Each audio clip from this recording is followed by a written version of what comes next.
On this first Sunday of Advent, we are starting a new Advent sermon series, and we're going to be pairing some of these traditional Advent scripture readings that you all expect to hear in Advent.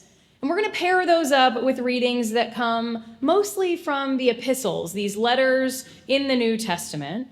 And we're going to be looking at the ways the early church was very quickly interpreting the meaning of the incarnation, the meaning of Jesus' arrival into the world. And then, how can that meaning translate into our own modern lives and our own understanding of what it means for Jesus to arrive into our lives and into our world? Advent's an interesting season because, of course, Advent is about preparing our hearts for Christ's arrival and waiting for that arrival. But Advent is also the start of the church year. So the church's new year doesn't begin on January 1. The church's new year actually begins today, on the first Sunday of Advent. And on the first Sunday of Advent, especially if you're using lectionary text, typically those Sundays focus on looking back.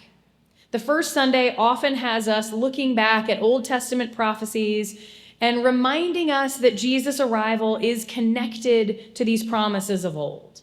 That Jesus isn't some new thing that's disconnected from the old, but is in fact this long-awaited arrival that was proclaimed long ago and is the fulfillment of all of God's promises.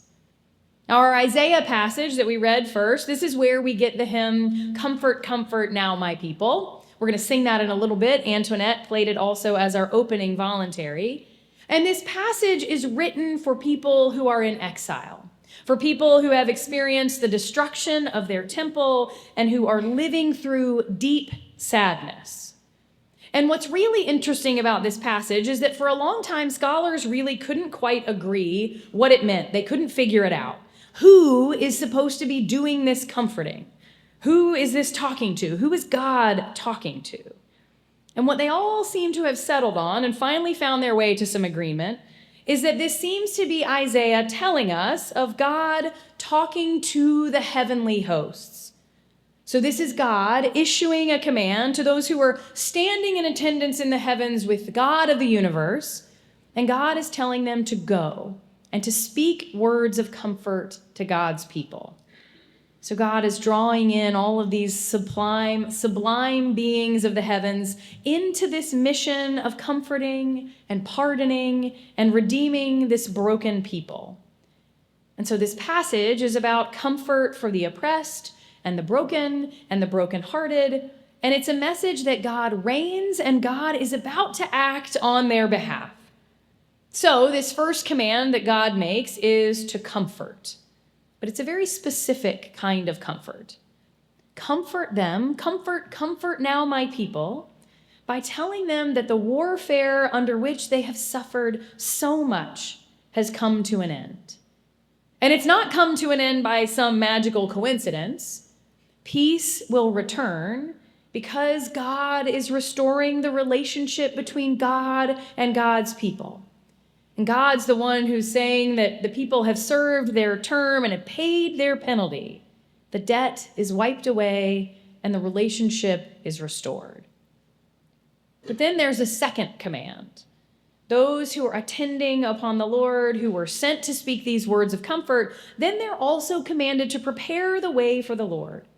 They're to prepare the way for the God who orders the heavens and unfolds a plan for all the nations of the earth. This restoration that Israel is about to experience is not because of human hands or human will or human agency. It's because of God's gracious re-entry into the life of this nation that's been broken and cast out into exile. And when that restoration takes place, then every valley shall be lifted up and the rough places made plain, and the glory of the Lord will be revealed. This is one of those passages in which the prophets like Isaiah use to give the people hope. And this passage comes to be one of those that really helped the Israelites envision the coming of the Messiah, and that when the Messiah would come, it would bring comfort and encouragement. And it's their anticipation of the coming of the Messiah that gives them hope.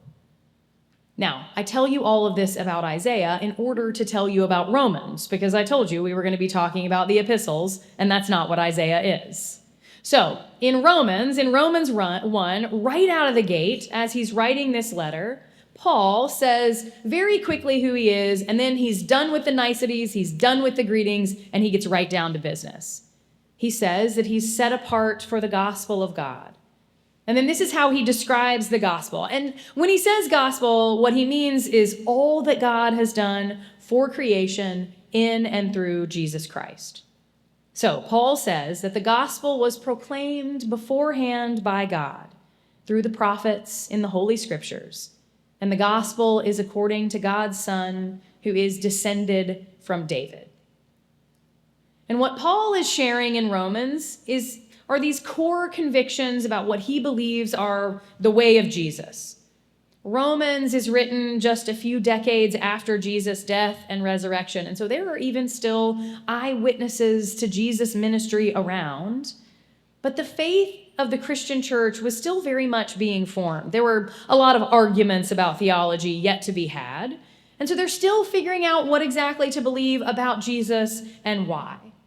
And so in this letter, as Paul is sharing his core beliefs about Jesus, he's doing this in order to move these people forward in developing their own beliefs. And he does that by beginning in these first few verses by reminding them of the past. And he's not just going to do this right here at the beginning of Romans. He is going to make a lot of mentions of the prophets and David. Paul will quote or paraphrase the prophets more than 20 times in the book of Romans. He's going to include verses from Habakkuk, Malachi, Hosea, Jeremiah, but by far he's going to quote Isaiah the most. And Paul does all of this work of tying in these verses from the Old Testament in order to look back at these prophets of the Old Testament because he believed that the arrival of